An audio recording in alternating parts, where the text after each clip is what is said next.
just tears my soul. Pleasure strips my flesh. Hate just sets my course. Satan owns my heart, and I must pay. What's going on, YouTube? Eric Bauer back again. Another video update.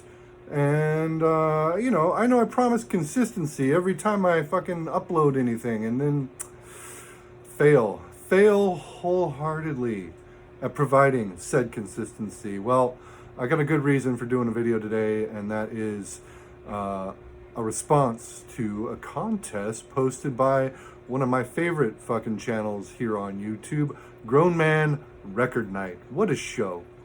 I mean, anybody not clued in to the hijinks that ensues every Friday night with Mikey Bananas, Steve Fever, Jay, Cameraman, Boss Man, anybody who pops up makes an appearance on that show, just stellar content.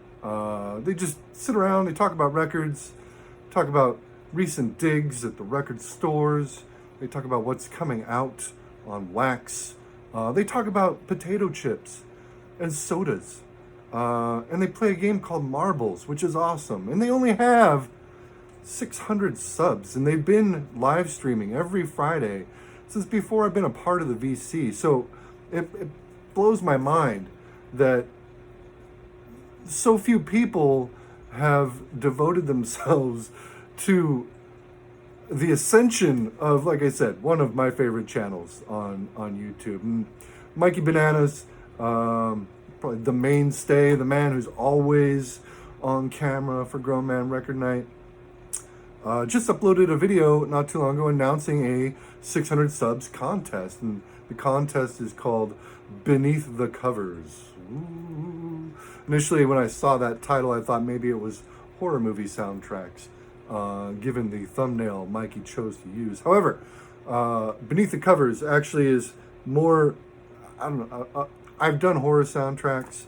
The point of this one is albums that you bought strictly based off of the cover art. Having probably never heard it before, or not really knowing what you were getting into, just solely based off of cover art. And I thought, what a fun fucking concept.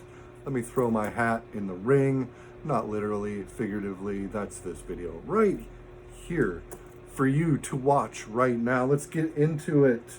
The first record, and probably the most recent one that I've snagged. Yes, this was a complete blind buy. I saw this on the shelf at one of my local shops. Much like all of these are actually local pickups. And I saw the cover art, and it was in the standard rock section.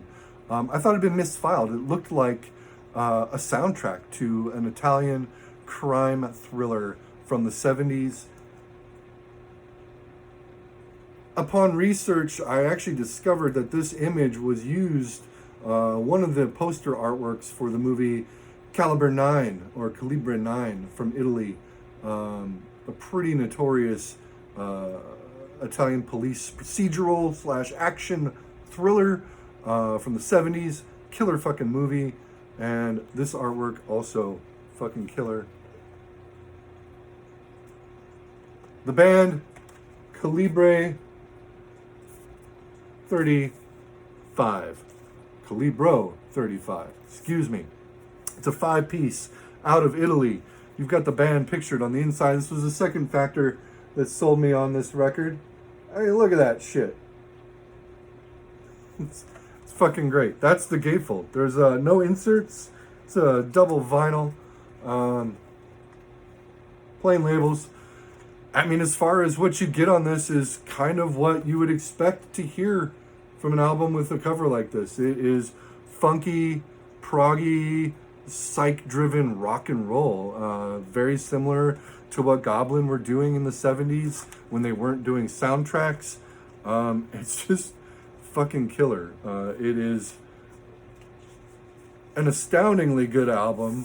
with great musicianship all around, a total blind buy. Yeah, I still try to blind buy shit on occasion. It's hard when you get to be of a certain age. Aaron, the metal theologian, kind of said this in his response video, which he uploaded last night. When you get to be of a certain age, you kind of know what to expect based off of an album cover. So, I mean, I had my ideas. I was just expecting a soundtrack, though, not a full band. As far as what that full band plays, it's basically what I was expecting to hear, but honestly, it's a lot more than that. Super crucial stuff. This originally came out in 2007. This is a reissue from 2020 on RK Record Kicks. That's the label. Great stuff. Fucking love it. So, one of the caveats that Mikey stated when he did his example entry, the results of blind buys that we talk about don't have to be great. So let's get on to that. Next record. This is another one. I'll admit, a little bit familiar with this band, at least the name and their supposed pedigree, given their first two albums, which honestly, to date, I still haven't heard or listened to. This is their third record, and I saw it at another local shop, one of my favorite shops. I saw the cover art, and I was pretty much immediately sold. Let me take it out here. I'm talking about this picture disc LP. First of all, look at that. And then let's flip it. There you go. Demon with the Plague, released by Clay Records. Now, if that artwork doesn't scream a band signed to Clay Records out of the UK in the 80s, i.e. Discharge, i.e. GBH, i.e. any of the other plethora of bands, English Dogs, Abrasive Wheels, The Lurkers, this cover artwork is so good. It's so good. I'm expecting like some sort of politically charged new wave of British heavy metal with punk leanings, maybe similar to like Tank or Warfare. What I get is like a glorious car wreck. Except instead of cars, you have John Farnham, 80s John Farnham colliding with Kilroy Was Here era Styx and like the glam era of Discharge, except this record came out in 83, which was before Discharge went glam. So is that prescient? I don't know, but that's exactly how I would describe this record. Maybe a little heavier on the John Farnham end of things and the Styx end of things. This is not a fucking heavy metal record. It's something, but it's not a heavy metal record. And that's not necessarily a bad thing. This is one of those records that like teeters on this line of like, I can't decide whether I fucking hate this record or whether I love this record because of how confusing it is. But one thing that you cannot, or I cannot overstate is still how much I love that fucking cover. Sorry for that glare there. I'm keeping it around strictly for that, and I put it on every now and again to see if it's taken hold, and alas, never has. Will it at some point? I don't know. Same record shop, I think probably the same trip, had this. South Central Cartel with Gang Stories. I mean, who doesn't want to hear an album from this group of individuals? This is the back. South Central Cartel. You've got two tracks on here, Gang Stories and Serving 'em Heat.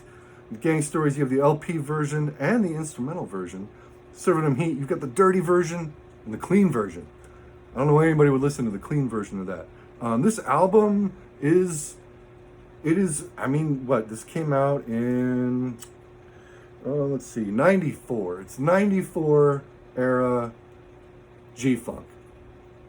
So if you've heard like Spice One, fucking Dre, Game, around that time, Snoop, Snoop-a-Loop, you're gonna kind of know what to expect.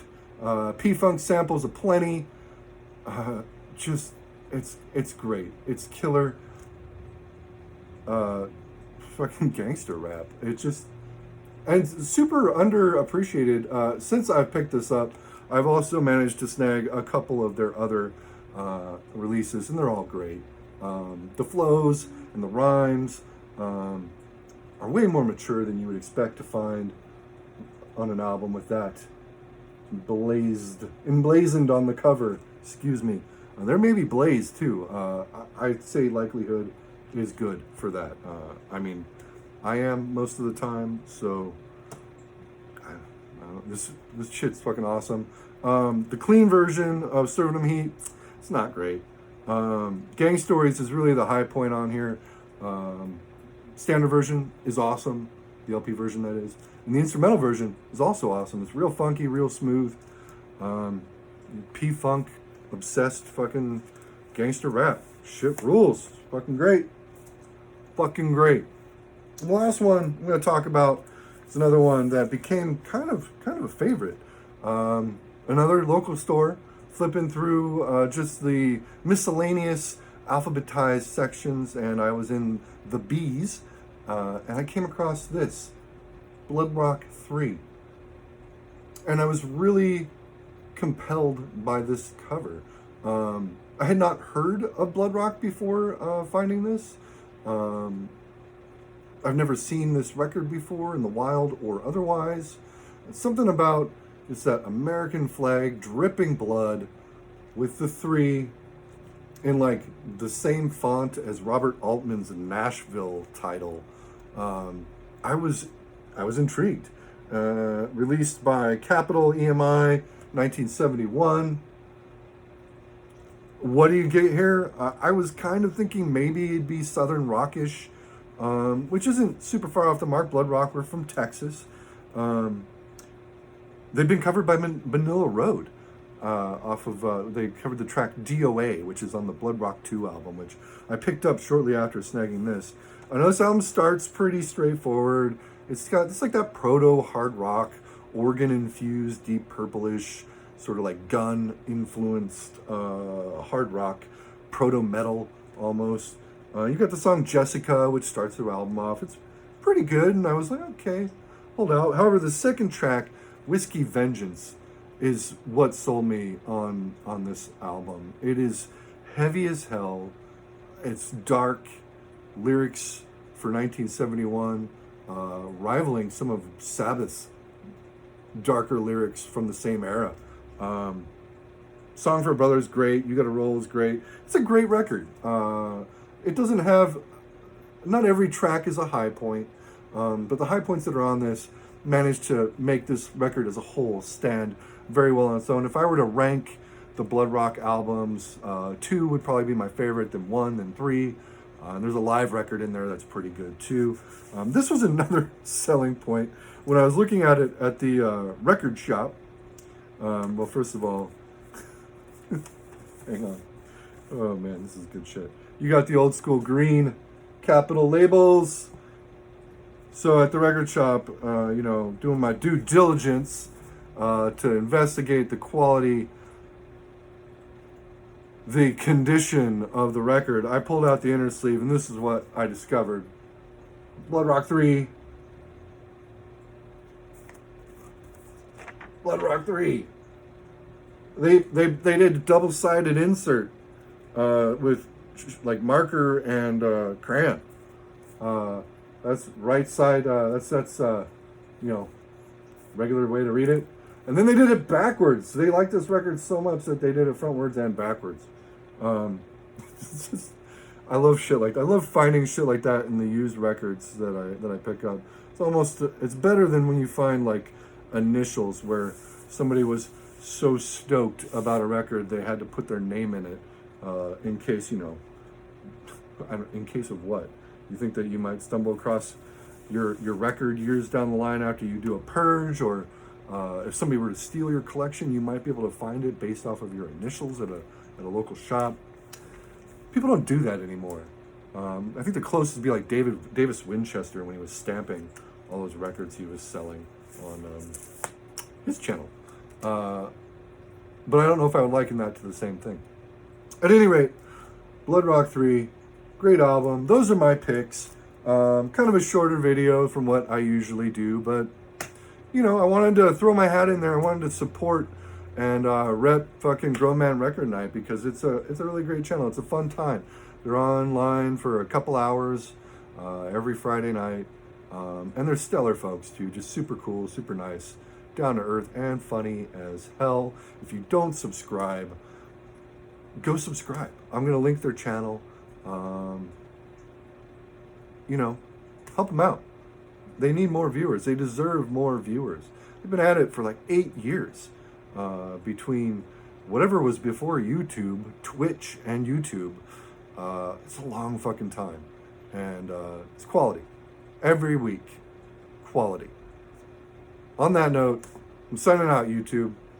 More shit probably later on this week. I've got kind of a themed update I want to bust out.